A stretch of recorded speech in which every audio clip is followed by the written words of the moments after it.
Hi, Joe, and thank you so much for being on the podcast today and for taking the time. And I already, know a bit about you, but probably the audience, maybe some of them are like, who is this person she's having a talk with right now? So, could you introduce yourself? What is it that you do?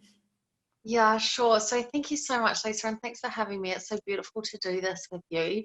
So my name's Jo. I'm a holistic empowerment coach. So I work with people to restore calm and balance, build confidence and self-esteem, and create a life that they truly desire.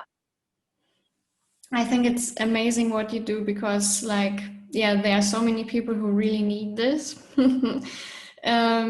And would you like to share how did you get started in this topic? Like, what was it that that made you start going into these fields? I think for me, I went through 10 years ago, I went through a really traumatic experience, and at the time, I had no emotional intelligence. I had never, my lifestyle was very different. I used to party a lot. I didn't even know what self-development was. It was completely foreign to me. And a very pivotal moment in my life, and I was at, at my friend's house and I couldn't sleep. It was about 2 o'clock in the morning, and I was sitting out in the living room and I looked over at the table and there was a book sitting there called Louse Hay, You Can Heal Your Life. And I remember picking up the book and just thinking, what is this rubbish? Like, who needs to heal their life? And I picked up this book and I started reading it and I could not put it down. It was such a game changer for me. And it was just my catalyst for change and for growth. And since then, I've just gone on and done, so much training in so many different fields. I went back to university and I did a master's in wellness. I did group fitness training. I went on and did yoga teacher training. I did more yoga teacher training, and I just kept learning and growing. I got really interested in quantum physics and neuroscience and understanding how the brain works. And I really started on this path of, eating healthy and exercising. And the more and more I kind of delved into my own wellness journey, for me, it just become more and more around mindset. And that's where, for me, is where you see the real transformation. Like when people come to me and they want to lose weight or they want to be healthier, and they come to me and they think it's a meal plan. Give me a meal plan, and we kind of go a lot deeper than that. It's like understanding rather than concentrating on the behavior, and trying to focus on the behavior, trying to eat healthy, trying to exercise, and you're doing it from this place of force. What we do through my coaching program together is we go back and understand what is driving that behavior in the first place, and then we start to address that, and it all comes down to mindset. And it's really funny because one of my clients said to me a few weeks ago, she was like, Jo, this is not what I signed up for. But she said, I'm so glad that I did, like, everything about it. But again, it was, such a shock. We're doing a lot of stuff. She works in a really, really high pressure job, and a lot of stuff around restoring that calm and balance and putting processes in place to reduce your stress. And, I think she was just so shocked at the process that we actually go through and understanding all of this. So it's been such an incredible journey for her, and yeah, for me, it's just what I am so passionate about. Yeah, it's quite funny. I think always like if you join a program and you're like, oh, I want to, I don't know, like start my business, or I want to up level my business, or I want to be healthier, then you really think you don't really sign up for something which is about mindset. So Yeah. um, was there a certain point when you were like, okay, mindset part is definitely the most important, or like what would you tell a person maybe if they sign up for a program and then maybe they're like, okay, can we start now with the fitness exercises? So what do you tell them, like why is the mindset work so important? Well, I think, initially before I start with any of my clients, we always have a coaching call initially so they can really share with me what's going on for them, and I can explain how our coaching will work together. And people come for me for very different reasons, for weight loss, to build confidence. I'm doing a lot of stuff with my clients at the moment around building confidence and also restoring calm and balance. And especially in today's world, we live in a really fast-paced world, and we're often living in these high states of stress. We go, go, go, go all the time, and it's become normal. We don't actually understand why we're doing it. So for me, it's going through this process and going back, really going back to basics, and understanding if we're doing things like overeating, over drinking, taking drugs, porn addiction, any of these addictions, it's like the way I go through this process is the addiction is actually irrelevant. What's relevant is what's driving the addiction in the first place. Because whatever it is, it's all buffering. It's all buffering something that's going on inside of us. And unfortunately, so many of us were not taught how to process emotions. And when these emotions start to rise up in the body, we don't know what it is. We don't know what to do with it. So we eat food, we watch excessive Netflix, we drink alcohol, we take drugs, whatever it is, we watch endless amounts of porn. And it's because we don't know how to process this emotion coming up within the body. So for me, it's really, really important to start to, one is help my clients see, what is this emotion? What is coming up? Is it stress? Is it anxiety? Is it loneliness? And help them identify what that emotion is. And then we put in place what is driving the emotion. Like every emotion that we feel within inside of our body comes from a thought. So when we understand what the thought is that's driving that feeling, which is creating our behaviors, our results, we start to identify that, and then we go through a process of starting to shift that. Yeah, I mean, I know from myself and from the coaching and that I do as well, like it's not like a really thing, like a thing you can do really fast and you can change really fast. And I think that's why it's so amazing to have a coach actually helping you through this, because well, I'm, for example, a person, otherwise I probably wouldn't do it, I would just I would like do it once and try to change it once, and then I would be lazy probably. So I think that's like, yeah, where a coach comes in and where a coach can help. So what is it like, what would the process look like, or are there any like things actually people can implement in their life to not only notice what's going on, but also maybe to try implementing a few small changes themselves? Yeah, that's a really interesting question. And it's so funny because one of my programs I'm running at the moment is the Rise Up Wellness Academy, and it's a 6-month change container. And every month we have a new module, and inside of that module, I run workshops, we do group coaching, but it's broken down month by month. And we've just wrapped up the first month, and this month was mindfulness. So I think this is the foundation for starting to know ourselves, starting to understand our thoughts and our feelings and what's going on. And the thing is, so many people, like, we were not taught how to monitor our thoughts, how to become the observer of our thoughts. And an unsupervised brain is like an unsupervised toddler. You will put it in a room and it will just go rampant. So the first thing we do is we start to become aware of our thoughts. And this is such a vital step in creating change, in creating lasting transformation. And we can do this I think the first step is through mindfulness practices. And have you ever practiced mindfulness? And there is obvious ways we can do this, and this is through meditation. So, I'm sure most people listening to this understands what meditation is. And then there's other ways we can do this as well. We can do this through mindful eating, sitting down and being really present. And as I was talking about before, living in these high states of stress where it's go, go, go all of the time. Just coming back and being present. Like if you talk about mindfulness, mindfulness is awareness, and it's bringing awareness into things we do daily through meditation, through eating.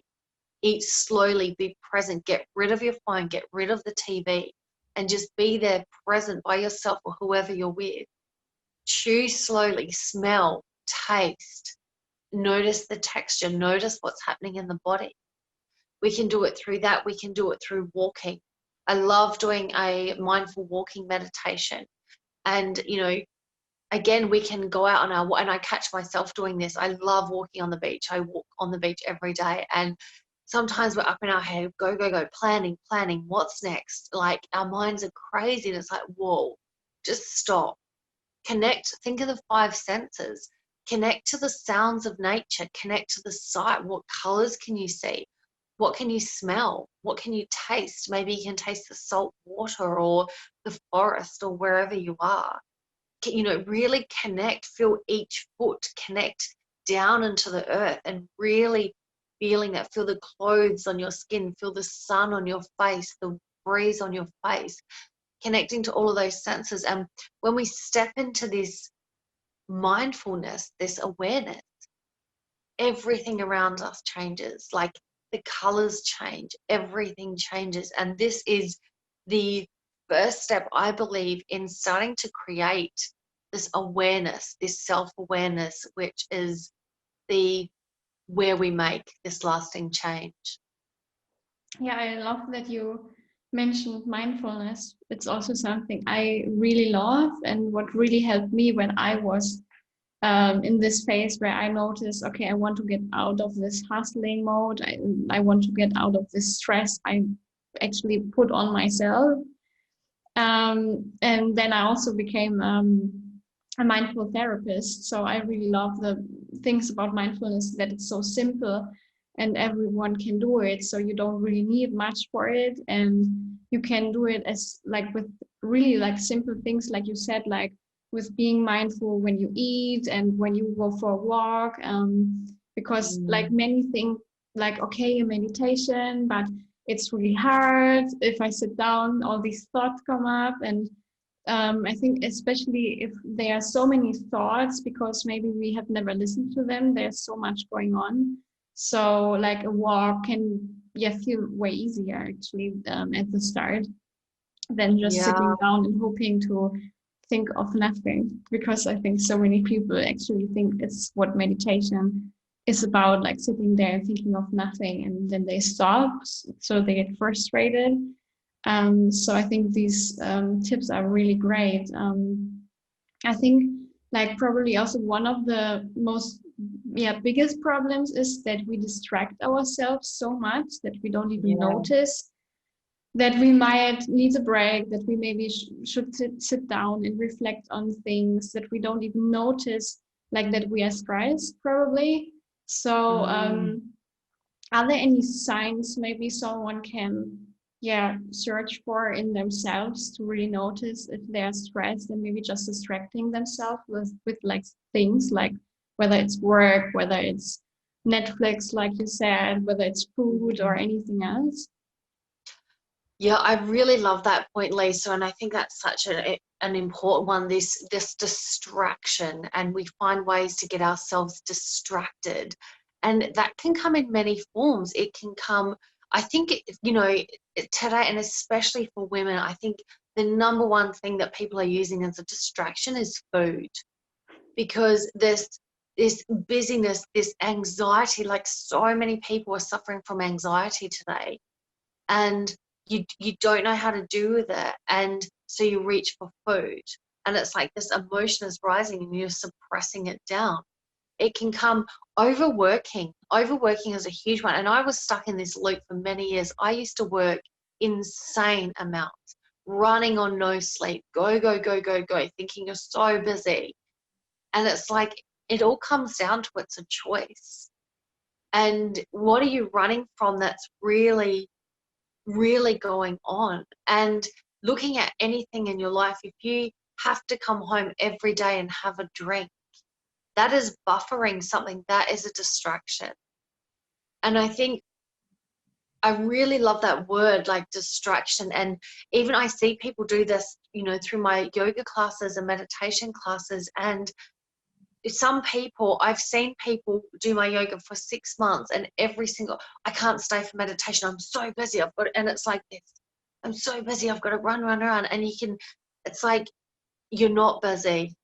You probably are busy, but you are so uncomfortable in meditation that you find these reasons to get out of it. And I think looking at the stories that you're telling yourself is a huge step in starting to increase your self-awareness. So many people will say, I can't meditate. Meditation's not for me. The people that are saying that are the people that need it the most. And I know this because I was one of those people. So busy that you just cannot sit still and be present because you're so uncomfortable with your thoughts. And when you don't understand that, you don't realize that you're doing it. And I love that point you said about meditation, because I experience this all the time as well. People say, I can't meditate, I can't control my thoughts. And I was like, this is the thing. We all experience this. Even the most experienced meditators, like, you're not sitting there in complete stillness for hours on end. It's these little bits of stillness you find between the thoughts. And when your thoughts run off, it's like, it's okay, just bring it back to the breath, bring it back to the heart space. And again, your mind will wander and you just simply bring it back and connect. Yeah. Yeah, I love what you said, and I think it's so important to do these things because you are so much healthier on the long run. But actually, if we keep hustling, if we keep distracting ourselves, like what could actually happen if we continue doing this? Because I think many people they're like, yeah, it's fine. I mean, I feel good right now, but maybe they don't think of the long terms. Like, so what could things could be that could happen if we actually don't take some time to rest and sit still? Yeah, I really love that question. And I've got the perfect example of this myself. So 3 years ago, I was diagnosed with a really deadly form of cancer. And, doctors told me the cancer was so aggressive and moving so fast. And doctors told me that I probably wouldn't be here in 5 years' time. And I remember when I was diagnosed, I'd always exercised. I ate really healthy, but I never stopped. And people would reach out to me, and say, of all people, how did you get cancer? So I was 37 at the time, and people were just shocked, like, you're so healthy. I was like, yeah, I eat healthy most of the time. I exercise a lot, but I also never stopped. I worked excessively, hustle, go, which was just a band-aid for something else. I had past trauma that I'd never processed. And this is for so many people, I grew up in an environment where you could not express emotion. Emotion was weak. So I grew up not ever expressing myself, not ever letting anything flow through me. And so every time hurt came in, every time trauma came in, I pushed it down. I band-aid it with more work, with drinking, with whatever. And I just keep, pushing it down. And even when I went through this journey and I'd done all this self-development work and a wellness degree and understood nutrition and exercise, and I understood mindset from a theoretical perspective, but actually applying it to myself was very different. And for me, this is where there has just been massive, massive shifts. And, I went through the process of understanding my emotions, understanding why I do that, understanding why I had to work so hard and never stop all of the time. And so much of it comes down to self-love. And I think this is something I am so passionate about teaching, because so many people don't love themselves. And when we don't love ourselves, it's over drinking, it's overworking, it's it's toxic relationships, it's letting people treat us badly. And when we step into this place of loving ourselves and nurturing ourselves, when you truly love yourself, you don't work 80 hours a week because you know that's not healthy. When you truly love yourself, you don't stay in a job that's unfulfilling. You don't stay in a relationship that's toxic. And I know, you know, for me, I was, when I went through cancer, I was working for local government as a community development officer, and I really loved my job. Like, I loved serving the community, but I hated the corporate environment. I hated being told I have to be at work from 8 to 5 every day. And there were so many things, and it just shifted something within me, and I stopped. If things didn't serve me, I left them. I left my job. I left a relationship that wasn't healthy. I went traveling. Right now, I'm living in Thailand and surfing every day and running my online business. And I'm so lit up in every sense. I've never been healthier. And it was letting go all of that bullshit and understanding all of that underlying stuff that you're carrying with you. And I think, you know, for so many people, it's like, especially we go through this wellness journey, and it's like, you know, we're eating healthy and doing the right things, and we're in this crystal clear water. But deep down, there's this kind of this murky water flowing through. And I know for me, it's like on the surface, everything was really healthy and good, but it's like dealing with this murky water that's flowing through, and you know, getting everything working and understanding all of that stuff is such an important step in your healing journey. Yeah, you had a really tough time then, actually, from all the overworking you did and from all the distractions. And I find it really amazing that you were actually able to heal yourself then. So because it's also what I read when you answered the questions in where you actually booked in the interview and set up the interview. So would you like to take us a bit like into this moment when you were suddenly diagnosed and how you then dealt with it, lived with it, and also how you managed to heal yourself? Yeah, sure. So when I was initially diagnosed, the tumor was growing so fast. So by the time I found it and I had my surgery, the tumor was bigger than the size of a fist. It was, you know, trapped in my left armpit, and they said at the time when they first caught it, it's like it's stage 3, so it's traveling through your body. But they said we suspect it's going to be stage 4, and you will have it sort of riddled throughout your body. And so it was like the absolute worst sort of diagnosis. And then my entire journey, I decided I wanted to do everything naturally. I did the surgery. And I think one of the biggest things that I have felt so empowered by and feel so strongly about is, if anybody's ever diagnosed with something, it's about educating yourself and making empowered decisions. And one thing that I think is so important on my healing journey was knowing that all of the decisions were mine, and I felt educated enough and empowered enough to make those decisions. I wasn't being forced into a path that wasn't right for me. And I think that's really, really important.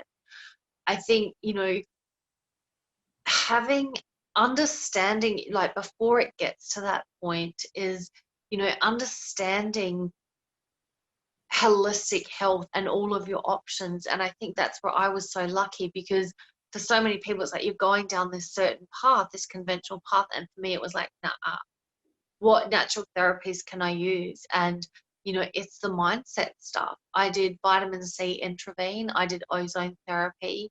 I went on a fully raw vegan diet for 6 months, which is just phenomenal. I'm blown away by some of the stuff that happened through that. Like, it is truly healing. And since then, it's just all these things we spoke about before. It's like being your true, authentic self. And I think so many people today are so far removed from that because we're pushed down this path. And, you know, when we grow up, you know, our parents might have said what is best for us. And sometimes we just step away from who we truly are. And, you know, when we think back to when we were a child and what we loved, and, you know, for me, it was like, yeah, I had a good job. It was a safe job, a secure job.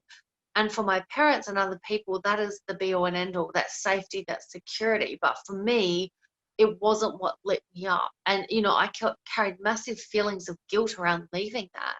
But I think this is all part of the healing process, is understanding yourself, walking in your truth, walking in alignment with who you are, and dealing with the trauma. Like, this stuff, we think we can push it down and it just goes away, but it doesn't. It just resurfaces in other ways. It resurfaces as disease in the body, as heart attack, as stroke, as, you know, ongoing symptoms within the body, as cancer, as anxiety, as depression, snapping at our husbands, snapping at our kids, our partners. It all just, it comes out in other ways. So I think it's really, really important in getting to the core of that and learning how to deal and learning how to process our emotions, I think, for so many people. And one of the other really, I think, the most transformative things for me during that time was practicing gratitude. And, you know, even I remember at one point being in my hospital bed, and the doctor told me, you know, the tumor had gone. At the time, I thought he'd said it had gone right in behind my left breast and attached to my main artery. And that meant amputation. The only way to do that is through amputation. And I just got into this, like, I got so freaked out and just into this spin of fear. And I remember just pulling myself out of that. And, you know, in my hospital, like in my hospital bed, just thinking of all the things I'm grateful for.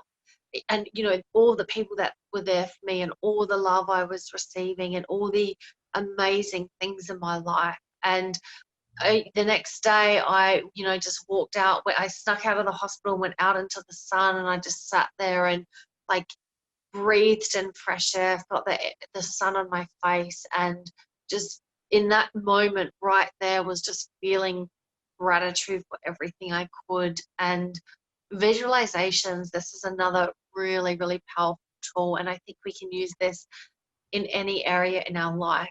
And, you know, I would, in my, you know, when I was in my hospital bed and I had all these drains attached to my arms and machines attached to every limb, and I would just visualize myself being happy and healthy and running on the beach and surfing and doing all of the things that I love to do, and just visualizing myself happy and healed. And I think that was such an important part of my healing journey.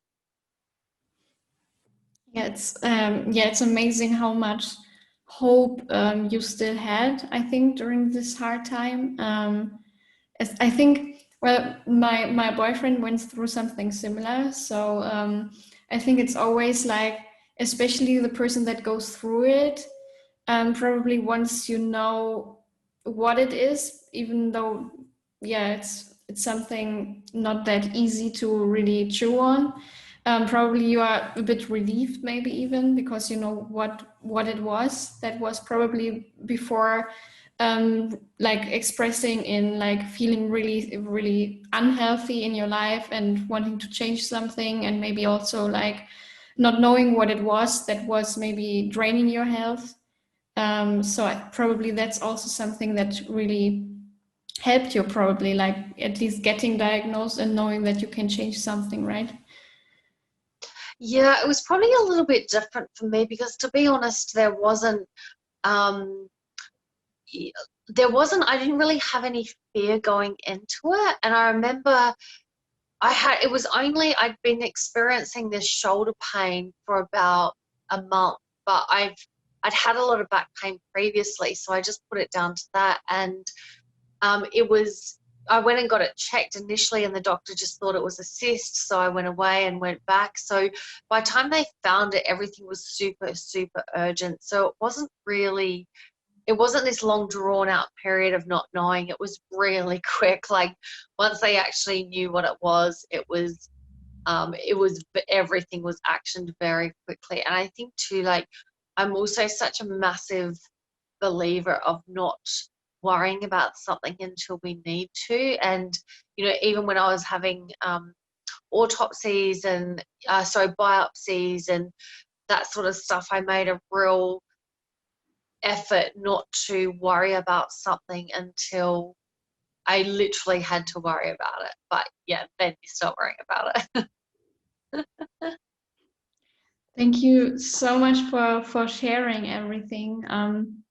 Is there anything else you would like to add, like to share with everyone who's listening before I'm going to ask you like the final two questions I'm asking everyone?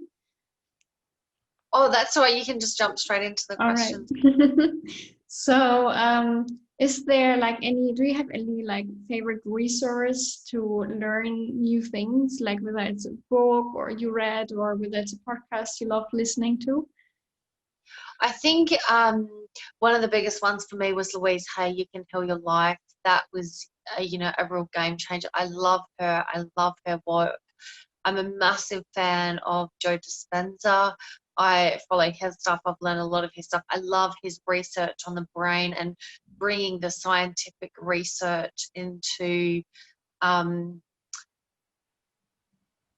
into this, this mindfulness that we know, but it's like bringing the science into it as well. I love his stuff. I love Dr. Joe Demartini, Jay Shetty, Preston Smiles, all big fan of all of their work.